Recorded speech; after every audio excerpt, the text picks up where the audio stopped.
ఏపీలో JC brothers ఆగడాలు ఇంకా కొనసాగుతూనే ఉన్నాయి. Anantapuram MP JC Diwakar Reddy, Tadipatri MLA JC Prabhakar Reddy రెచ్చిపోతున్నారు. గత కొద్ది రోజుల క్రితం విశాఖ ఎయిర్పోర్ట్లో జేసీ దివాకర్ రెడ్డి సృష్టించిన వీరంగం దేశవ్యాప్తంగా సంచలనం రేపింది. ఆయనపై విమాన సంస్థలు ట్రావెల్ బ్యాన్ విధించినా సరే విమానంలో ఫారెన్ టూర్కు వెళ్లిపోయారు జేసీ దివాకర్ రెడ్డి. దీని వెనుక టీడీపీ నేతల హస్తం ఉందంటూ వార్తలు వినిపించాయి.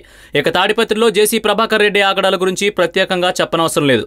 గతంలో ట్రావెల్స్ విషయంలో ఆయనపై అనేక ఆరోపణలు కూడా ఉన్నాయి. తాజాగా జేసీ ప్రభాకర్ రెడ్డి అరాచకం ఒకటి వెలుగులోకి వచ్చింది. తాడిపత్రిలో కీలక నేత పైలా నరసింహయ్య, జేసీ బ్రదర్ కు మధ్య ఎప్పటి నుంచో రాజకీయ వైరం కొనసాగుతుంది.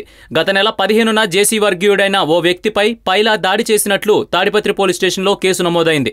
దీంతో పైలా ముందస్తు బెయిల్ కోసం ప్రయత్నించినా ఫలితం లేకపోవడంతో ఈ నెల 21న పోలీసులకు లొంగిపోయారు.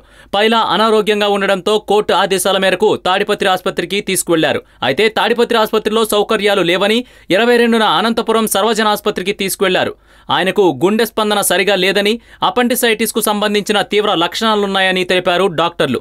మెరుగైన వైద్యం కోసం హైదరాబాద్లోని నిమ్స్ కు తరలించాలని చెప్పారు. ఈ విషయాన్ని పోలీసు ఉన్నతాధికారుల ద్వారా తెలుసుకున్న జేసీ ప్రభాకర్ రెడ్డి వెంటనే సర్వజన ఆసుపత్రి సూపరింటెండెంట్ డాక్టర్ జగన్నాథ్ కు ఫోన్ చేసి పైలాను నిమ్స్ కు పంపొద్దని ఒత్తిడి చేశారు.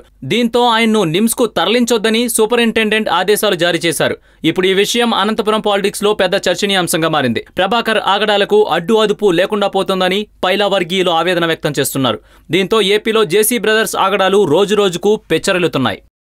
ఈ వీడియో మీకు నచ్చినట్లయితే లైక్ చేయండి, షేర్ చేయండి. మరిన్ని అప్డేట్స్ కోసం మా జనహితం టీవీని సబ్స్క్రైబ్ చేయడం మాత్రం మర్చిపోకండి.